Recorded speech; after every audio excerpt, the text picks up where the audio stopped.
morning. Tayo ay magsisimula na sa ating discussion na may pamagat na From Play to Potential.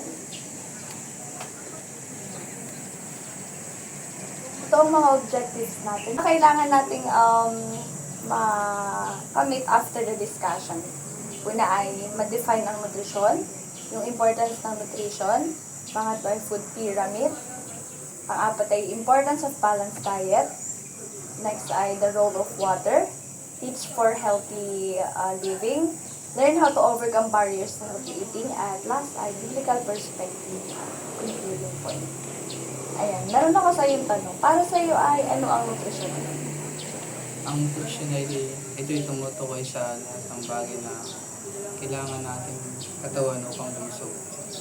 Ayan. Sabi dito ay, nutrition is a critical part of health and development. Better nutrition is related to improve infant, child, and maternal health, stronger immune systems, safer pregnancy and childbirth, lower risk of non-communicable disease such as diabetes and cardiovascular disease, and longevity. Ayan.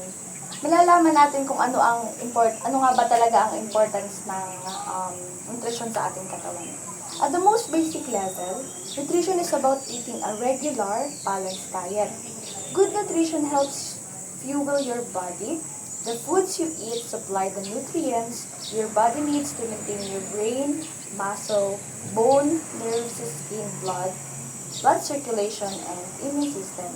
Proper nutrition also helps protect you from illness and disease such as heart disease, diabetes, cancer, and osteoporosis. Kaya mahalaga talaga na tayo ay araw-araw kakain. Masama talaga na malilipasan tayo ng pagkain dahil isa siya sa pinagkukunan ng ating katawan para ma-maintain yung nutrition at malayo tayo, ma-protect tayo from illness and diseases. Ayan. Papakita ko sa iyo ay, next ay yung food pyramid. Familiar ka sa food pyramid? Medyo. Ayan, makikita mo rito. Yan yung food pyramid. Sa taas, nandyan yung, yung eat less, pababa, eat moderately, eat more, at eat most. Makikita mo dito sa baba, yan yung mga grains and cereals. Pangalawa ay fruits and vegetables. Pangatlo ay yung mga meat, yung mga protein, dairy products. At yung last na dapat iniiwasan natin ay yung mga fat, oils, yung mga maaalat at saka matatamis. Ayun, nakikita nga dito yung mga different groups na pagkain of how much of each we need to have a healthy diet. Eating the right amount from each food group is called eating a balanced diet. Eating well is important for all of us. In the short term, it can help us to feel good, look our best, and stay at a healthy weight. Importance of balanced diet. Ikaw ba ay nag-exercise? Madalas? Ayan. Basketball. Ayos. A well-balanced diet provides all of the energy you need to keep active throughout the day. Ayan, kagaya ng sinabi ko kanina na yung pagkain, nakakatulong siya para magkaroon tayo ng energy sa araw-araw natin gagawin or sa maghapon natin mga gagawin para maging active tayo. Nutrients you need for growth and repair, helping you to stay strong and healthy and help to prevent diet-related illness such as some cancers. Meron bang familiar ka sa mga cancers? Or meron kang kapamilya na nagkaroon ng cancers? Wala naman, no? Wala. Kaya, napakahalaga talaga ng pagkain ng tama. Pinggang Pinoy. Familiar ka sa Pinggang Pinoy? Yung Go, Grow, Glow. Medyo. Ayan. Pinggang Pinoy is a food guide using a food plate model to show the recommended proportion by food groups in every meal intended specifically for healthy Filipinos. Tayong mga Pilipino ay pag kumakain tayo ay kumpleto. Yung iba ay okay na sa kanila yung isang ulam. Tsaka, hindi. Minsan ay lang sila, bread, yung mga ibang lahi. Pero tayo ay may kanin, may ulam, minsan ay may dessert pa after ng pagkain may merienda.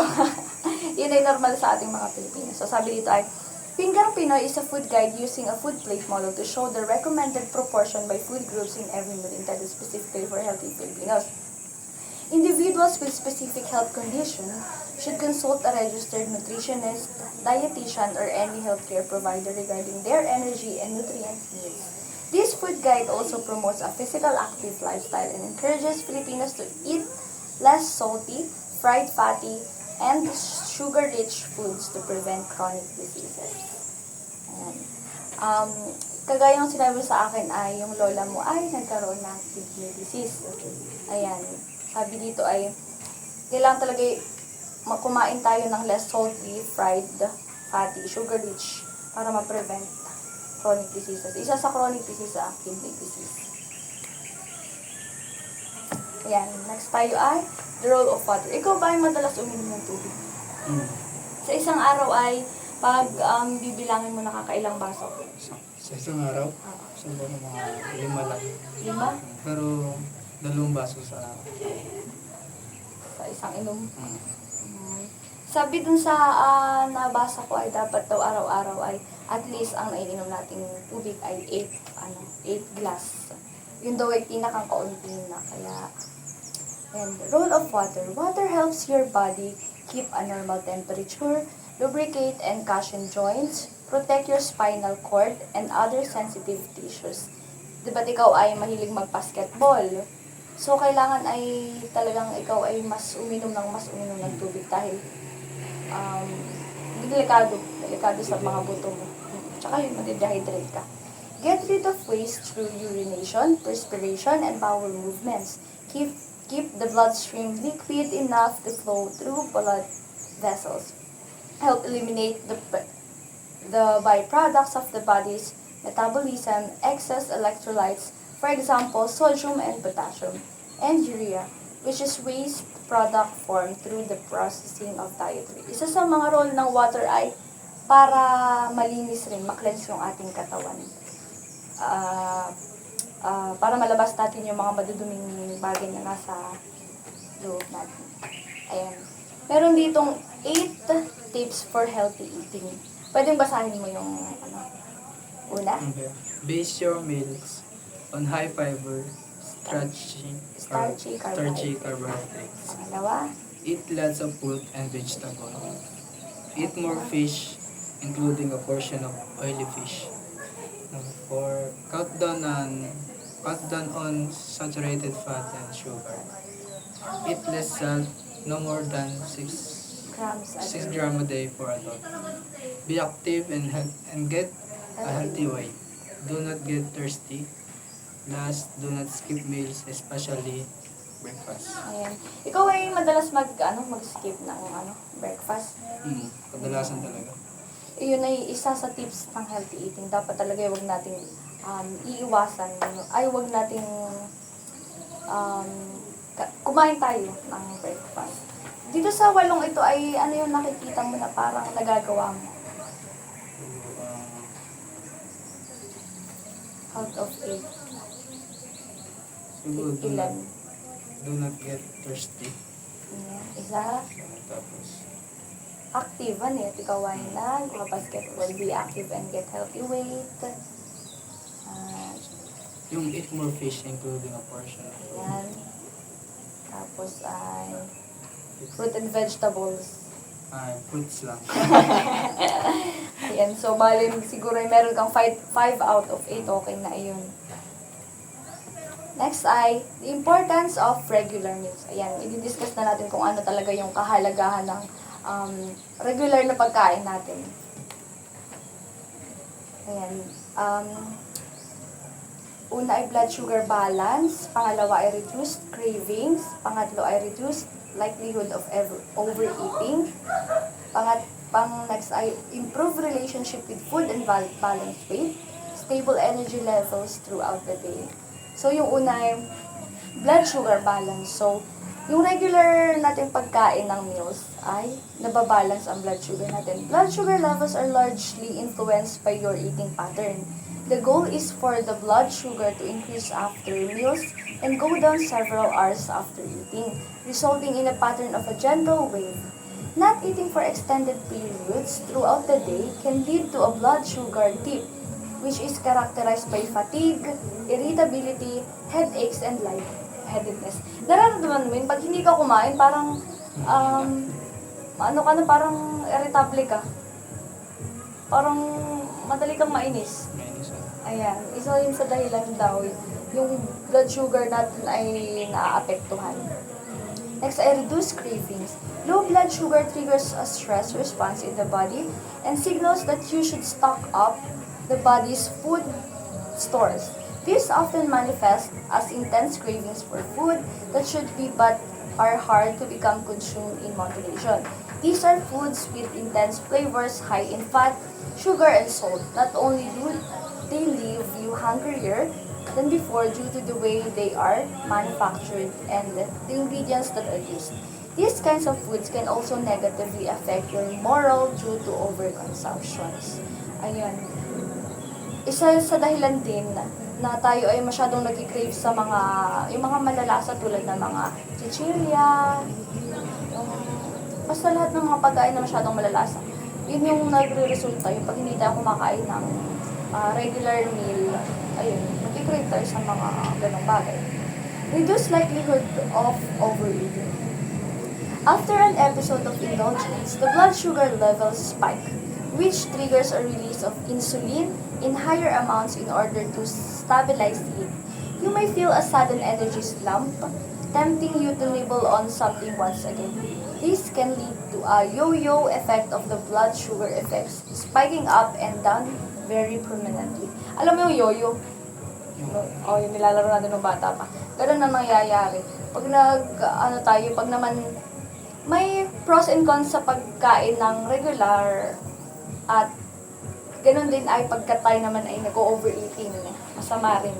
Lahat ng sobra ay masama. Yung ating blood sugar ay bababa, tataas, bababa, tataas. Yun yung nagiging epekto, sabi dito. Regular meals mean reduced cravings, which reduces the chances of overeating at the next meal. Next, improve relationship with food and balance weight. No yo-yo in blood sugar levels often means no yo-yo dieting. This is because when cravings are controlled and there is no urge to overeat, portion sizes are more controlled. Also, there is no guilt attached, so the likelihood of skipping meals to compensate for overeating and further exacerbating the problem is reduced. The body is not put under stress neither due to hunger nor due to overeating. It can therefore feel calm and ready to only absorb what it needs from food. Rather than saving everything in preparation for another starvation period, this can lead to improved relationship with food and balanced diet. Last one ay stable energy levels throughout the day. Food quality is a holistic concept that includes all the factors that will influence consumers' acceptability of any product, including positive attributes such as nutritional value, cultural value, color, taste, flavor, texture, as well as negative attributes such as spoilage, contamination, adulteration, food safety, food quality. Food quality is important in health because it determines the value of the product to the consumer, ensuring that the food will not pose any harm to their health. Food quality is important for health because consuming high quality and safe food products is crucial for well-being individual. Sabi dito ay, nabasa ko ito sa internet. When you eat regularly and your blood sugar is stable, your energy levels are more stable throughout the day. No fatigue, no brain fog, do not eating, and no sleepiness after overeating. Next ay, how do you overcome barriers to healthy eating? Paano daw natin ma-overcome yung mga barriers, yung mga pumipigil or maharang sa atin para tayo kumain ng mga malulusog? Sabi dyan ay, overcoming barriers to healthy eating involves identifying the specific challenges you're facing and addressing them with practical strategies. So, ito yung mga common barriers at paano natin siya ma-overcome. Ayan, minsan tayo ay kulang sa oras. Lack of time. sabi ay, ang magiging solusyon natin ay meal preparation in advance, use quick recipes, or choose healthy convenience option like pre-chopped veggies or frozen fruits. Minsan may pag halimbawa ay papasok na tayo, tapos nagmamadali tayong pumasok. Niluluto na lamang natin na yung mga pansit canton, yung mga instant foods, no? Mabilis. Ayun, mabilisan. Pero sabi dito, ayun nga, meal preparation in advance. Yun daw yung magiging solusyon para hindi tayo kalangin sa oras. Next ay lack of knowledge. Ang magiging solusyon naman daw natin diyan ay learn basic nutrition through credible sources. Ayun, marami tayo pwedeng pagkuhaan ng mga sources sa YouTube. Pwede tayong manood kung paano ba yung mga tamang pagkain, or sa mga dietitian natin, pwede tayong mag-seek ng advice. Tapos, start with simple changes like reducing sugar and adding more vegetables. Parang hirap iwasan ng sugar sa mga kinakain natin, pero yun yung sinasabi sa ating lesson. Chocolate. Ayan, lalo ng chocolate, favorite. Next ay cost of healthy food. Ayan, ngayon ay sobrang mahal na ng mga bilihin. Yan yung isa sa mga barriers para tayo ay hindi magkaroon ng healthy eating habit. Ang magiging solution daw diyan ay buy in bulk, choose seasonal produce, shop sales, or opt for frozen canned low sodium alternatives which are often cheaper but still nutritious. Ayan. Bibili tayo ng mga mura pero mga malulusog pa din. Ayan. Next ay cravings and habits. Ayan. Minsan nag-crave tayo sa mga fries, sa mga fried chicken, pero ang kailangan talaga naman natin ay gulay. Magiging solusyon daw doon ay gradually reduce unhealthy foods. Find healthier substitute like fruit for sweets and practice mindful eating. Kaya napakaswerte natin dahil nandito tayo sa AUP. Tayo ay, ang pagkain natin sa cafeteria ay, ayan, mga veggies.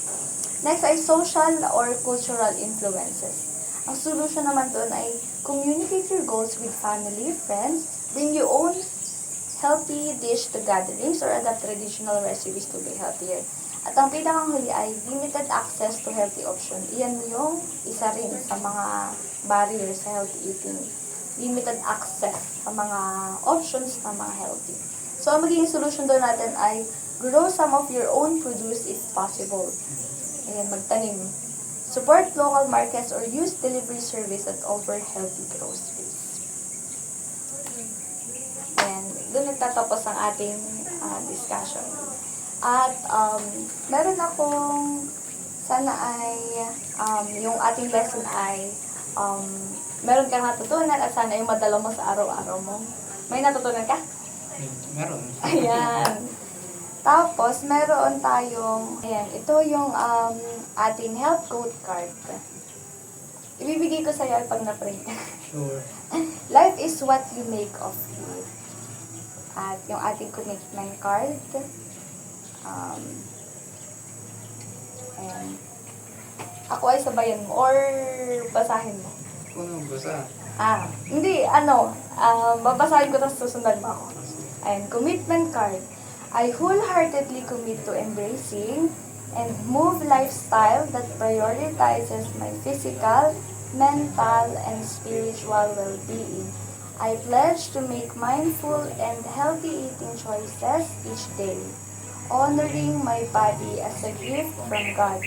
I will seek balance and discipline in my habits, avoiding excess and striving for nourishment that strengthens and sustains me. Additionally, I will dedicate time daily to prayer and reflection, asking God's wisdom, strength, and guidance in all areas of my life. With faith and perseverance, I will pursue a path that leads to holistic health and deeper relationships with God. Ayan, just to be follow na lamang itong card na ito, tapos papapermahan ko. Ayan, thank you!